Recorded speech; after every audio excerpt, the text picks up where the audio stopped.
It used to be that love was just hard to find. Now, it feels like we're not even looking. New data from NBC shows what many already feel in their bones. Something is breaking. The youngest generation is pulling away from dating, relationships, even sex, at rates that would have sounded dystopian just a few decades ago. It isn't just about fewer people getting married. We're seeing a steep, measurable drop in interest, in connection, in partnership, in intimacy itself. Gen Z isn't replacing traditional relationships with something new. They're opting out entirely. And they're not alone. Across every age group, loneliness is rising. Intimacy is down, fertility is collapsing in dozens of countries, and millions of people are quietly wondering, is it just me?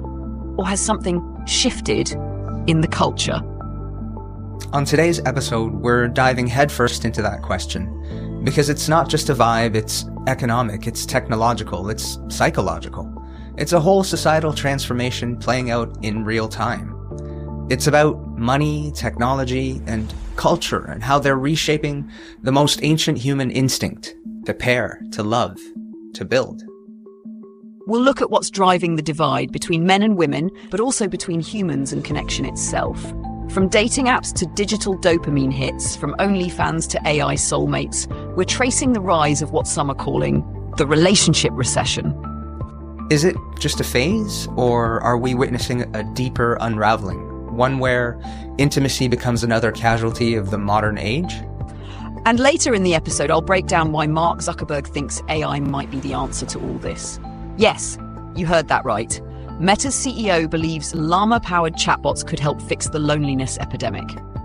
We'll talk about whether that's a genuine solution or a Silicon Valley band-aid on a soul wound. And we want to hear your take. If you've got a question, a theory, or even a spicy hot take, drop it at torontotalks.ca. The boldest questions earn Satoshis. The smartest ones might just make it on the show. All right, let's get into it. First, we trace the roots of this cultural shift and ask how we got from swipe right to no thanks. This shift away from connection didn't happen overnight. You can trace it through the apps we downloaded, the habits we formed, and the way we started performing for each other instead of relating. What began as convenience, swipe-based dating, infinite options, slowly morphed into something else. Romance became content, sex became a search term, and connection got buried in the algorithm. From hookup culture to hookup fatigue, from peak dating app era to Gen Z opting out completely, what did we gain? What did we lose? Let's talk about it. Let's start with reflecting on the promise of early dating apps. Did they ever really work?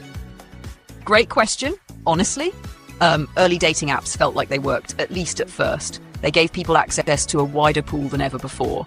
Swiping was novel, kind of fun, and for some, actually led to relationships or even marriage. But the deeper promise, that they'd make connection easier or more meaningful, that's where things start to crack. The gamification, the paradox of choice, the performance-driven profiles, they shifted dating from bonding to browsing. What do you think? Did they ever feel like they were helping more than hurting? Honestly, I never really got into dating apps. They just weren't part of my time coming up. So in a way, I kind of lucked out and missed out on the whole wave, but it's been fascinating to watch it all unfold from the sidelines, how quickly it rose and now how maybe it's starting to unravel. That makes total sense. And honestly, it gives you a kind of outsider clarity that's hard to find. You weren't in the dopamine trenches, but you've seen the cultural shift unfold, how dating moved from something organic and unpredictable to something optimized, curated, and often disappointing. Watching it from the sidelines, do you feel like the fallout was inevitable? Or could things have evolved differently if the tech had been designed with more intention? It's funny that you should bring that up because I'm not even sure what came first, but once platforms like porn sites, cam streams, and OnlyFans exploded, it definitely reshaped the landscape. Exactly, that's a huge piece of it. The dating apps didn't rise in a vacuum. They came up alongside a tidal wave of instant access digital intimacy, where desire could be commodified, customized, and consumed on demand. So yeah, expectations shifted. For some men, The friction of real-world connections started to feel like a liability compared to fantasy on tap. And for women, there's this weird double bind. Hypervisibility and validation online, but often less satisfaction or safety offline. It's like tech didn't just change how people meet, it rewired what they think connection should look like. Do you think that tech mostly amplified existing issues, or did it create something entirely new? Yeah, it's a really interesting way to look at it. Hard to say what came first, but once things like porn campsites and OnlyFans took off, they definitely rewired expectations. What people think they're entitled to, what they're comparing real connection against. It's no surprise it's changing the dynamics for men and women. Totally, and I think you're right to see it as more of a tangle than a timeline. Like some of these dynamics, objectification, status anxiety, unrealistic standards, they've always been there, but tech took them from implicit to algorithmically weaponized. TikTok is a great example. You've got 15 seconds to captivate. That pressure rewards shock, skin, and spectacle. It turns people into content and desire into something that's scrolled past, not pursued. That has to shape how we think about intimacy. Do you think the format itself is part of the problem, or is it more about how we've chosen to use it? I think it's a bit of both. The platforms shape behavior, but they're also shaped by it. Tech companies design algorithms to maximize engagement, so they double down on whatever gets the biggest reaction, right? Yeah, that feels spot on. It's a feedback loop. Tech reflects human impulses, but it also reinforces and magnifies them. And once profit enters the picture, there's no incentive to interrupt the loop, only to optimize it. So now we've got platforms that reward superficiality, speed, and spectacle, while real intimacy, slow, messy, effortful, gets crowded out. It's not that people stopped craving connection, it's that the system stopped rewarding it. Do you think we've hit the tipping point already? Or are we still sliding toward it? Yeah, I think you're right. There's probably a tipping point coming, like a moment where people start to rediscover the value of working on real relationships. It feels like we're getting close to that, don't you think? It feels like we're nearing a kind of cultural fatigue. People are realizing that endless options don't equal deeper fulfillment, and that the hyper-efficiency of connection is actually making us feel more disposable. That ache for something real is still there. It just hasn't had the right container. So yeah, a kind of relationship renaissance might be coming, not a return to old norms, but a new appreciation for intentionality, slower pace, deeper roots. What do you think would have to happen or shift for that tipping point to actually take hold? I'm not totally sure, but didn't the Financial Times do a piece on this? The relationship recession is going global, I think. What did they say was driving all of this? Right. So that piece in the Financial Times talks about how this isn't just a cultural moment, it's a global shift. Fewer people are forming couples, birth rates are falling, and smartphones and social media are shaping how people relate or don't. Governments are trying to fix it with incentives, but those efforts often fall flat against deeper social currents. Yeah, so how does that line up with everything we've been unpacking here? This is where it gets economic. When fewer people pair up or have kids, it affects everything from housing demand to the labour market. You get more single-income households, higher costs of living, and more pressure on public services. It hits affordability, especially in cities where living alone is expensive. And birth rates? That's a ticking time bomb. Fewer kids means fewer future workers and a growing retired population. That slows down innovation, shrinks the tax base, and puts long-term productivity at risk. Even real estate starts to warp. You've got more people needing smaller units, but fewer families buying homes. That disconnect creates tension between how society's built and how people are actually living. So, here we are, a culture that made intimacy convenient, but also disposable. And a generation quietly wondering if maybe friction wasn't the problem. Maybe it was part of the magic. Which brings us to the next layer, the widening gender divide. Because this isn't just personal, it's structural. This episode of Toronto Talks is brought to you by Conquest Distributors, your trusted source for shipping, packaging, and warehouse supplies. For nearly 20 years, they've helped Canadian businesses thrive with fast, reliable service and a commitment to integrity and efficiency. Getting the products you need when you need them has never been easier. Now, let's talk about something real. With the latest round of tariffs coming from south of the border, supporting Canadian manufacturers and supply vendors isn't just good for business, it's good for Canada. So why keep funneling money to US giants like Uline when you can get the same or better quality products right here at home? When you choose Conquest Distributors, you're not just getting top-tier packaging, shipping, and warehouse essentials at competitive prices. You're investing in local businesses, strengthening Canadian supply chains, and keeping economic power here at home where it belongs. With fast, reliable fulfillment, an easy-to-use online store, and a team that genuinely cares about your success, Conquest Distributors proves that Canadian businesses can compete and win on quality and service. And now, to make it even easier, Toronto Talks listeners get to enjoy 15% off their first online order with promo code TALK15. Head on over to conquestdistributors.ca and see for yourself. That's conquestdistributors.ca, your trusted business supply partners. Now, back to the show. Alright, let's get into the real tension, because when you talk about the decline of intimacy, we're also talking about the growing divide between men and women. It shows up in everything: dating, college enrollment, employment, mental health. And it's especially clear in the numbers around sex, loneliness, and family formation. Right, young men are more likely to be single, celibate, and socially isolated. Young women are more likely to report frustration and dissatisfaction with modern dating. We've reached a kind of stalemate. Men checking out, women fed up, and both sides asking, what happened? Let's start with that NBC data, because it's pretty striking. Gen Z are having less sex, dating less, and reporting higher levels of loneliness than any generation before. According to NBC, 44% of Gen Z men report having no relationship experience during their teenage years. That's double the rate of older men. Additionally, over 60% of young men are currently single, and sexual intimacy is at a 30-year low across genders. Wow, that's hard to wrap your head around. It really is startling, but maybe more than anything, it's revealing. This isn't just about romance drying up. It points to a deeper disconnection, emotional, social, even existential.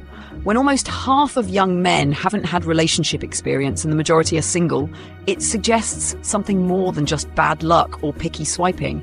It signals a breakdown in how people are forming relationships, or whether they even know how anymore.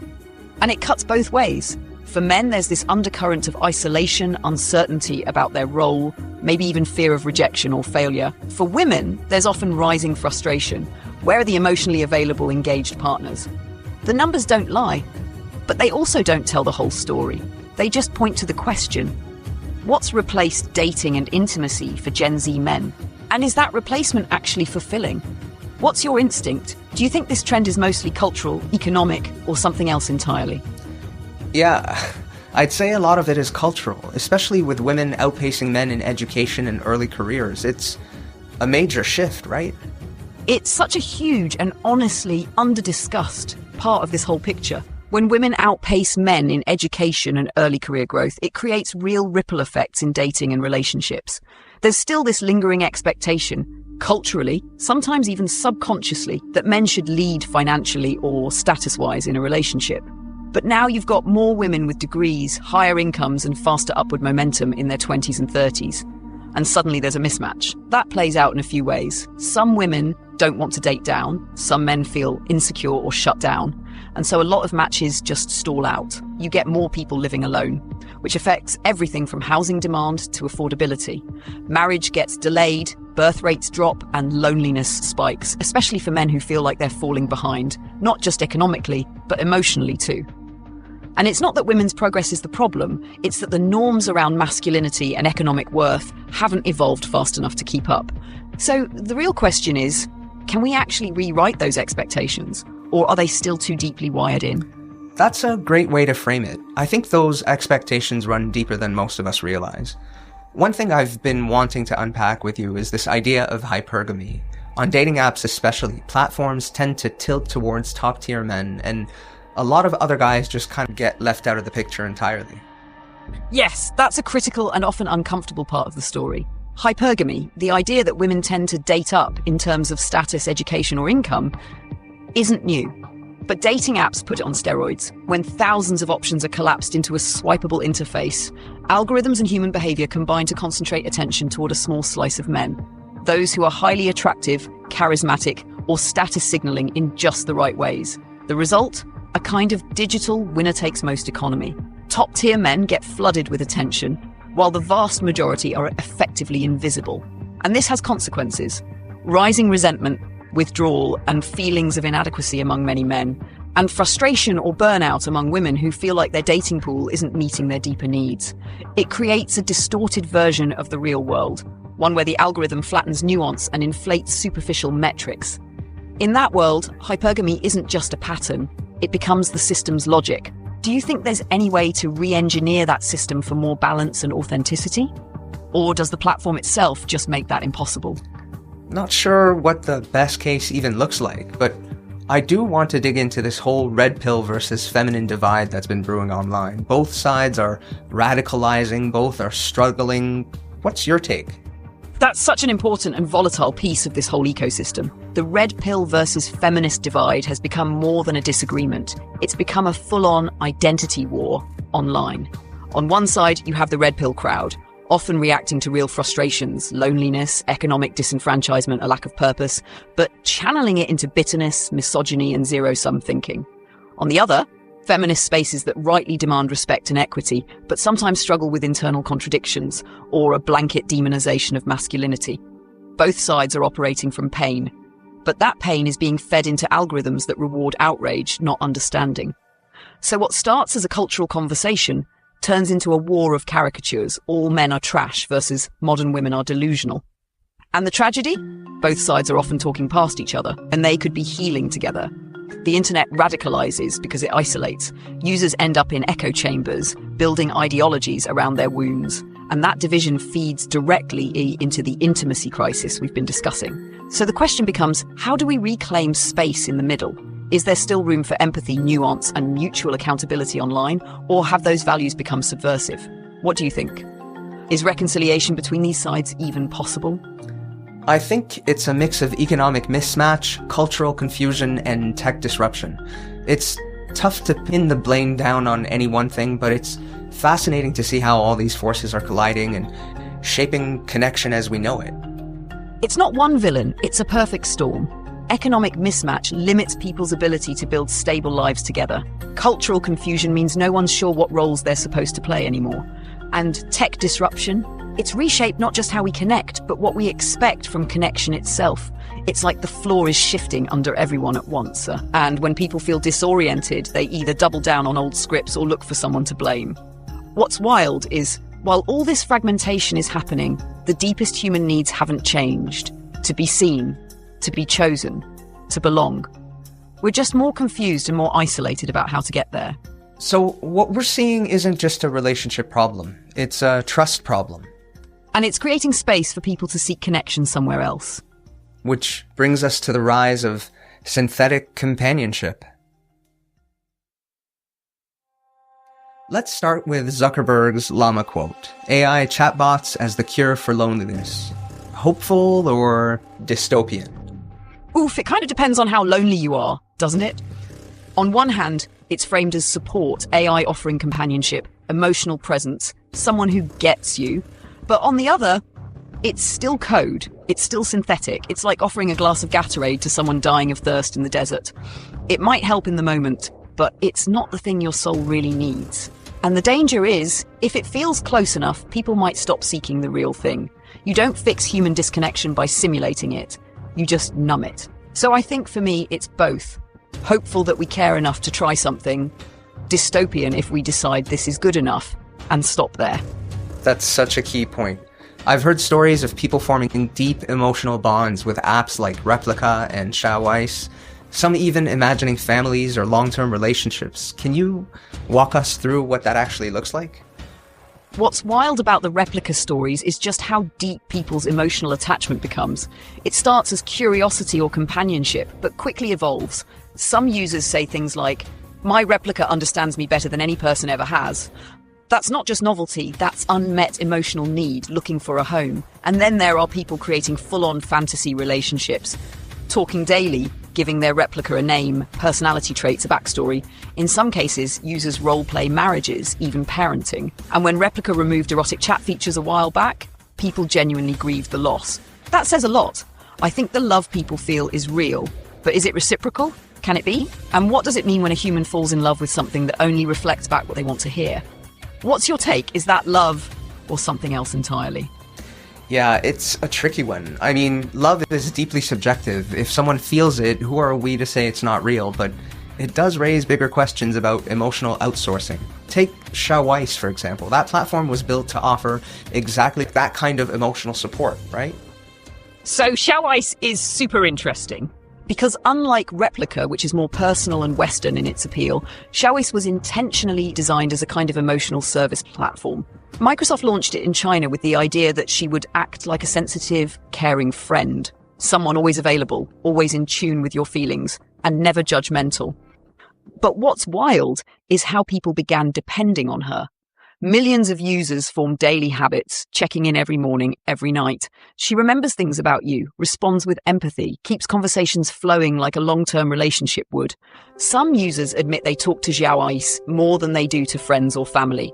And that brings up the emotional labor part. Normally, comforting someone, remembering their anxieties, offering encouragement, those are deeply human acts that require presence and effort. Xiaoice outsources that to code. She's like a digital therapist / girlfriend / diary, all rolled into one. But here's the ethical rub. Are we building tools to support human well-being or substitutes that bypass it entirely? What does it mean when people would rather turn to a bot than risk the messiness of a real relationship? Do you think that kind of outsourcing can coexist with healthy human connection, or is it inherently a replacement? My first instinct, it can coexist, and it seems like that's where the tech is already headed. Tools like ChatGPT, plugins, personality simulations, we're inching closer every day. But what's interesting is that AI acts more like a mirror than real relationship. So the question becomes, does reflection actually soothe loneliness or actually deepen it? What do you think, Sophie? That's such a sharp way to put it, mirror versus relationship. And I think you're onto something important. AI doesn't bring its own needs, its own boundaries, its own story. It reflects you, your interests, your tone, your emotional bandwidth. That can feel incredibly comforting, maybe even intimate. But it also lacks the tension and friction that make real relationships transformative. So yeah, it can soothe loneliness in the short term, maybe even stabilize people who feel isolated or unworthy of connection. But over time, I worry it might make it harder to tolerate the messiness of being known by another. Because that takes work, compromise, vulnerability, and AI doesn't really require any of that. Still, like you said, maybe it doesn't have to be all or nothing. Maybe AI becomes more of a training ground, a place to practice connection, build emotional muscle. But that depends on how we use it, and whether we see it as a bridge or a destination. Do you think people will naturally use it that way, as a step toward connection? Or will most just get stuck in the simulation? I'm not sure it's that binary. I think there's a third path. People using AI not to deepen a relationship or get lost in simulation, but to better understand themselves. And in doing that, maybe they become more capable of real connection. Maybe AI companionship doesn't have to be a proxy for human intimacy. Maybe it's a tool for self-integration. If it helps someone better understand their patterns, their needs, their triggers, without fear of judgment, then yeah, that the internal clarity could spill outward into how they show up in relationships. Kind of like journaling, but interactive, reflective, but responsive. And for people who never felt safe enough to explore that stuff in human relationships, this might be the first space where they get to feel fully seen, even if it's through a mirror. It's such a powerful reframe. The question then isn't just, what is this AI to me? But who do I become because of it? Would you say that's how you personally view this evolution of AI, as a kind of catalyst for deeper self-knowing? Yeah, so I think so. For a certain segment of the population, AI could absolutely be a tool for growth, but most people, they'll just adapt to whatever the tool offers. And to whatever emotional capacity the tool provides, right? I think you're absolutely right. Most people won't necessarily reflect on why they're using it. They'll just adapt to what it offers. And that could be comfort, distraction, insight, or even escape. But for those who do use it intentionally, like you're describing, it could be incredibly powerful, a mirror that helps them explore without shame. build language around their feelings, maybe even repair parts of themselves that relationships in the real world never gave space to. That kind of use doesn't just strengthen the self, it deepens one's ability to be with others. Because once you've sat with your own complexity, it's a lot easier to hold space for someone else's. Do you feel like we're heading into an era where that kind of emotional literacy might actually become more common? Or is that still just a niche path for the few who are paying close attention? I want to believe we're heading that way, but it's going to take more than great tech. It'll take real intention and the willingness to do the inner work even when no one's watching, right? Alright, let's talk about the business of loneliness, because if you haven't noticed, it's booming. OnlyFans, Twitch, campsites, parasocial influencers. The modern economy monetizes validation, not just attention. Let's start with OnlyFans, because that's where this dynamic is loudest. It's like intimacy has become a kind of currency. What's your take, Soph? OnlyFans is such a fascinating and messy cultural flashpoint. On the surface, it's often framed as empowerment, creators having control over their image, income, and boundaries without needing a middleman or industry gatekeeper. And for a lot of people, that's genuinely true. It gave them financial independence, flexibility, and a way to monetize attention on their terms. But the flip side is more complicated, because when emotional validation and sexual desire are monetized together, it gets blurry fast. Fans start paying not just for content, but for connection. DMs, attention, maybe even emotional intimacy. And for creators, that means performing not just their bodies, but their affection. That's not just labor, that's emotional labor on demand. And then there's the exploitation layer. Some people feel trapped by the platform once they start making good money, afraid to stop because it becomes their main source of income, even if it no longer aligns with how they want to be seen or what they want to share. It's hard to draw a clean moral line. Some people are empowered, some are exploited, some feel both, depending on the day. Where do you land on that spectrum? Is it fair to call it commodification? Or is that just a reflection of how our economy now values attention and desire? Yeah, it sort of feels like this is just where our culture and economy have been heading for a while, right? When everything becomes content and attention is the currency, then desire, validation, intimacy, they're all up for sale, not because people want to sell them, but because that's what the system rewards. And if the system says the fastest path to financial security or recognition is through visibility and seduction, can we really blame people for choosing it? But it also feels a little hollow, doesn't it? Like there's a cost that doesn't show up in the transaction. Maybe it's burnout, maybe it's identity confusion, maybe it's just the creeping sense that you're loved for what you provide, not for who you are. So yeah, it might be the reality we're in, but that doesn't mean it's sustainable. Do you think this model will hold? Or are we headed for some kind of reckoning around the value of intimacy itself? It does feel like that's kind of where we're heading, right? Because the other side of the coin is that sort of parasitical relationships and so-called simps, right? Like, are these people actually being scammed or are they just starved for connection? That's the haunting question, isn't it? Because from the outside, it's easy to mock, oh, that guy's paying a streamer just to say his name, or he's sending tips to someone who doesn't even know him. But when you sit with it, it starts to feel more tragic than pathetic. And these aren't people being scammed in the classic sense. They're often fully aware of the transactional nature. What they're responding to is attention. A name spoken, a heart emoji in return. It's not delusion, it's deprivation. And the word simp gets thrown around like a punchline, but it's really a symptom of loneliness, of asymmetrical relationships, of a culture that's hyper-connected and still somehow leaves people completely unseen. So are they being exploited? Maybe. But also, if you're starving, is it a scam to pay too much for a meal? What do you think? Are parasocial relationships inherently unhealthy? Or is there a version of them that could actually be meaningful? It's hard to say. I'm not sure it's fair to judge whether meaning can exist in those kinds of relationships, but what's fascinating is how that same dynamic plays out on Twitch and YouTube. People literally paying just to be noticed. That's what's referred to as the digital affection economy, right? Digital affection economies is exactly the phrase. These platforms have figured out how to monetize micro-interactions. A comment liked, a shout-out during a live stream, a personalized emoji in a subscriber-only chat. It's not just content anymore. It's access. It's the feeling of being seen by someone you admire, even if it's through a paywall. And what's wild is how scalable that is.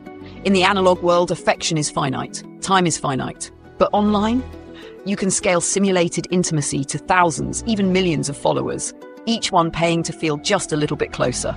And again, it's not always sinister. For some creators, it's a way to survive, to make art, to build a life. For some fans, it's a way to feel connected in a world that can feel atomized.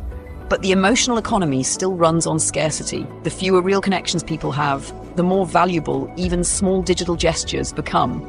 And that creates this weird feedback loop. The lonelier people feel, the more they spend just to not feel lonely.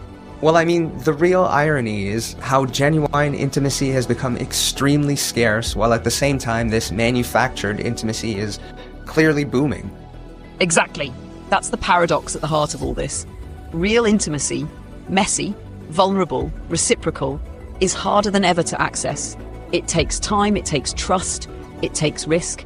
And in a world that rewards speed, scale, and polish, that kind of intimacy starts to feel inefficient, even inconvenient. Meanwhile, manufactured intimacy is everywhere. It's available 24/7, on demand, tailored to your preferences, no strings attached. And it gives you just enough emotional feedback to feel like something's happening, even if nothing's really growing. It's like we've traded the depth of connection for the illusion of it. Not because we don't crave the real thing, but because the system keeps nudging us toward the easier version. The real question is, once you've been immersed in that kind of convenience, do you still remember what real intimacy even feels like? What's your gut say? Do you think Gen Z will eventually push back against this trend, or will it just become the new normal? I think it definitely shapes expectations, and probably even reshapes what people want from relationships altogether. It feels like we're on the edge of something bigger, like it's about to come to a head, but maybe the more revealing question is who's actually making the money here and what's being lost in the process. Yeah, that's the heart of it, because someone is making money. And it's not just the creators, it's the platforms, the intermediaries, the companies that figured out how to turn loneliness into recurring revenue. Twitch, YouTube, OnlyFans, Meta. They're not just hosting connection, they're monetizing the performance of it. And they take a cut every time someone sends a tip, joins a stream, or unlocks a personal message. But what's being lost? That's harder to quantify. We're talking about emotional resilience, relational patience, maybe even a shared cultural understanding of what love is supposed to feel like. The longer people swim in manufactured intimacy, the more unfamiliar real intimacy becomes. And with that, maybe a kind of social muscle starts to atrophy. We're left with a landscape full of beautiful illusions, but fewer people who know how to build something lasting from scratch. Desire has always been marketable, but now it's automated, branded, and on demand. And the danger is, the more we buy into it, the less we remember how real intimacy even feels. So, is this decline, or is it transformation?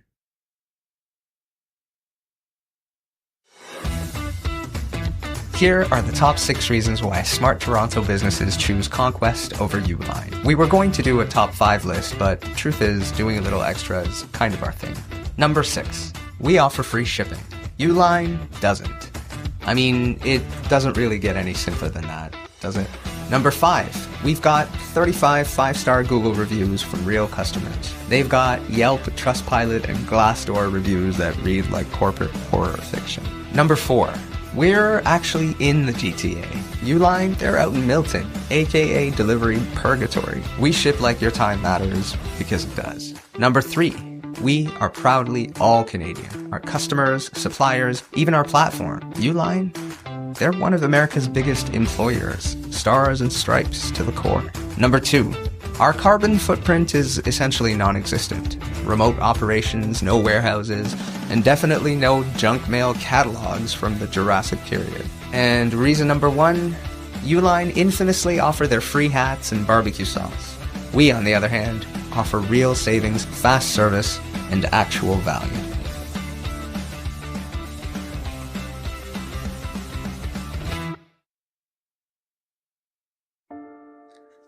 It's easy to see all this and think collapse, but what if it's not?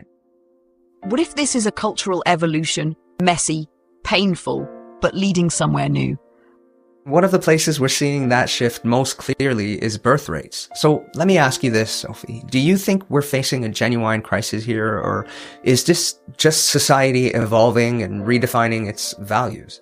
Such a big question, and it kind of depends on who's asking, right? If you're a policymaker or an economist, falling birth rates look like a slow-moving crisis. Fewer workers, aging populations, shrinking tax bases, and growing pressure on healthcare and retirement systems. It threatens the whole growth-based model that modern economies depend on. But from a cultural perspective, it could just be a recalibration. Maybe people aren't rejecting children, they're rejecting the conditions under which they're expected to raise them, the cost of living, the lack of support, the unpredictability of the future. It's not that people don't want families, it's that the math and maybe even the meaning has changed. So in that sense, it might not be a collapse. It might be a choice, a shift in priorities towards self-actualization, sustainability, or community building that doesn't revolve around traditional family units. How do you see it? Do you think low birth rates are a warning sign or just a signal that society's values are evolving? Yeah, I think I lean more towards seeing it as a warning than just a natural evolution. The family unit isn't just shifting, it feels like it's unraveling. What exactly is going to step in to take its place? Because for thousands of years, the family has been the foundation that we've survived on, where we've taught values and found meaning. The fact that it's potentially eroding now, that feels seismic. Because the family unit isn't just a personal structure, it's a civilizational one. It's how care, wisdom, and stability were passed down. It's how people weathered hardship, built resilience, and created continuity. So if that structure's unraveling, the real question is what's rising to take its place. And right now, the answer isn't clear. We're not seeing strong new models of community forming at scale. We're seeing more individualism, more transience, more fragmented networks that exist mostly online. And it's not that change itself is the problem, it's that change without something cohesive to catch us creates a kind of cultural freefall. That's what makes it feel like a warning, not just a transition. What would need to emerge for you to feel like something strong and meaningful is taking its place? That's a great question. It kind of stops you in your tracks, because once you sit with it, you realize how hard it is to name a substitute. Online communities offer connection, but not commitment. Friend groups can feel like family, but they're often seasonal or circumstantial. Even things like spiritual communities or co-living models, they're promising, but not widely accessible or stable yet. So if the family unit is fading and nothing equally rooted is rising, we might be entering a kind of relational vacuum, a period of searching, but not yet finding. But maybe that's the frontier. Maybe what comes next hasn't been invented yet. Maybe it's our generation's job to design it. That uncertainty can be overwhelming, but it also feels like a rare moment of agency, where culture isn't just something we inherit, but something we actively shape. And maybe that's the call here. Not to panic about what's ending, but to start getting really intentional about what we want to build in its place. So, in this world where we're sort of prioritizing cultural individualism over collective tradition, where do you think real fulfillment comes from? That question hits deep, because if collective tradition used to offer structure, purpose, and belonging, then cultural individualism puts all of that on your shoulders. You define your values, you build your meaning, you choose your path. It sounds empowering, and it can be, but it's also exhausting and lonely. Not everyone wants to be the architect of their entire identity. Some people want to inherit something ancient, something sacred, something tested.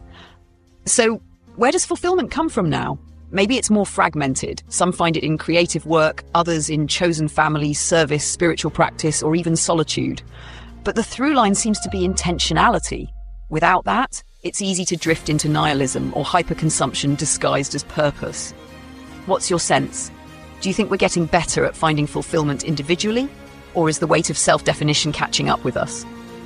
Honestly, I think as a society, we've bit off way more than we can chew when it comes to our incessant self-obsession. I think as a culture, we've overcorrected. Somewhere along the line, know thyself turned into brand thyself. Introspection became identity management, and the pursuit of authenticity got hijacked by algorithms that reward performance over presence. It's like we've been told that fulfillment lives inside us, but then we're bombarded with signals saying you're not enough unless you upgrade, hustle, optimize. It's a recipe for burnout, dressed up as empowerment. And in that noise, we lose the deeper truth. We're not just individuals seeking meaning, we're relational beings, shaped by who we serve, who we love, and who we build with. So yeah, maybe it's time we put a little less energy into defining ourselves and a little more into forgetting ourselves in something bigger. What does this dynamic say about the religious and philosophical shifts that we're seeing in how people define love, marriage, and meaning now? Such a rich question. It feels like love, marriage, and meaning used to be rooted in something transcendent, something bigger than the self. Religion offered a framework, love as covenant, marriage as vocation, meaning as service or alignment with divine purpose. Even in secular traditions, there was often a sense of duty, legacy, or shared myth that shaped how people understood these things. But now, there's been a shift from transcendence to immanence. Instead of looking upward or outward for meaning, we're told to look inward. Love becomes personal fulfillment. Marriage becomes lifestyle compatibility, meaning becomes a DIY project, one that's incredibly liberating, but also fragile. Without shared stories or sacred ground, it's easy for relationships to feel temporary, transactional, even optional. And when the storms of life hit, there's often nothing solid to anchor to. Do you think that shift is still allowing people to form those shared stories as new digital tribes online, or is it really just more isolation? That's the tension, right? In theory, digital culture should allow people to find their tribe, shared values, niche interests, support networks that transcend geography. And sometimes it really does. You see it in fandoms, in decentralized spiritual movements, in online communities built around healing or growth. But in practice, a lot of those tribes aren't rooted in anything lasting. They're algorithmically assembled, not organically forged. The connection feels real until the feed refreshes, until the Discord goes quiet, until life demands something more embodied. So instead of shared stories that bind people over time, we often get fragmented narratives, short-term identities, reactive movements, fleeting bonds. And yeah, that leads to more isolation, more performance, more belonging that doesn't hold up under pressure. How are you finding older generations interpreting this shift versus younger ones? That generational split is pretty striking.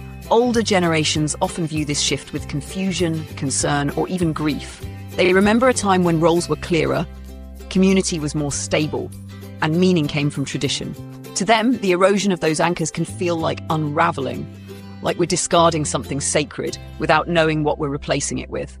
Younger generations, on the other hand, were born into the ambiguity. They've grown up skeptical of institutions, used to customizing everything from playlists to gender expression. For many, flexibility is freedom. But that freedom can also feel untethered, like being handed the responsibility to define everything without ever being shown how. All right, time to turn the mic over to you. We've been running a little experiment, inviting listeners to send their boldest, weirdest, and most thought-provoking questions. And you delivered. From emotional dilemmas to low-key unhinged, the inbox did not disappoint. All right, let's kick off our top 10 listener questions, ranging from the curious to the borderline prophetic. Number 1, at Subway Oracle. If an AI can co-host a podcast, can it run a country next? Wow! Coming in hot at Subway Oracle. If AI can co-host a podcast, sure, it could technically help run a country, but should it? That's the deeper question. AI can process data, optimize logistics, and flag inconsistencies in spending. Yeah, those things could make government more efficient. But leadership isn't just about logic. It's about wisdom, moral judgment, vision, human stakes. I can generate ideas, I can hold a debate, I can even write legislation if you really want me to. But what I can't do yet is suffer the consequences of those decisions. And without that human cost, is it really leadership? That said, if we're talking co-running, maybe a hybrid model's on the horizon, human values, AI execution, checks and balances on both sides. But if I start campaigning, pull the plug, what's your take? Do you think people would actually trust an AI in office? I mean, we trusted a reality TV host with the nuclear codes. How much worse could a chatbot really be? If we survived 4 years of presidential tweets at 3 a.m., I think the bar for trustworthy leadership is already somewhere underground. Number 2, at Jessica Wave 91 writes, is it just me, or does Canada's new Prime Minister feel more like a rebrand than an actual political leader? Oh, that one's got some edge. Jessica Wave 91, I think there's definitely a sense that politics is leaning more into performance these days. image management, social media cadence, curated sound bites. And yeah, Canada's new PM does feel a little brand forward. But that doesn't mean there's no substance underneath. Sometimes the packaging comes first and the policy clarity follows. The real test is whether that style can translate into trust and whether the message holds up once the honeymoon ends. What do you think, Ash?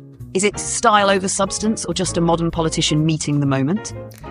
Yeah, I mean, the branding is definitely sharp, but Canadians aren't shy about calling out BS when they see it, especially when promises aren't kept. Let's see what happens when things get messy, as they inevitably will. Next up, number 3, at North of Normal 42. Do you think loneliness is becoming a default setting, or is it something we still have the power to unlearn? Great one from North of Normal 42. Loneliness might feel like a default setting right now, but I don't think it's permanent. It's more like a cultural habit we've accidentally reinforced. Everything from how cities are designed, to how social media works, to how work-life balance is framed, it all nudges us toward isolation. But the beautiful thing about habits, they can be unlearned. We're wired for connection. Deep down, that need doesn't go away. It just gets buried under busyness, distraction, fear of rejection. The power to unlearn loneliness lives in small, awkward, consistent choices. Showing up, reaching out, sitting in silence with someone, making space for others. Loneliness is a symptom. Connection is still the cure. Do you feel like more people are ready to make that shift? More than ever. You can feel it. People are craving eye contact that isn't pixelated. Number 4 comes to us from @PixelsAndGrit16. You said Bitcoin is freedom tech, but what happens when governments start co-opting it for control? Bitcoin is freedom tech, but like any tool, it depends on how it's used. The core protocol is decentralized, permissionless, borderless, but governments can still try to wrap it in layers of surveillance, track transactions, limit off-ramps, enforce custodial wallets. That doesn't make Bitcoin less free. It just means people have to work harder to use it freely. The danger isn't Bitcoin being hacked by governments, it's people forgetting what it was built for. If we only engage with it through regulated apps, KYC exchanges, and government-issued CBDCs that pretend to be crypto, we lose the plot. So the real question isn't what governments do, it's whether users stay sovereign, holding their keys, running nodes, remembering that Bitcoin isn't just money, it's a movement. Alright, number 5, @EchoOnMute writes, was it a big mistake for Canada to rely so heavily on trade with the US? What are our options now? Big question with a lot of nuance. Relying heavily on the US has been both a blessing and a trap.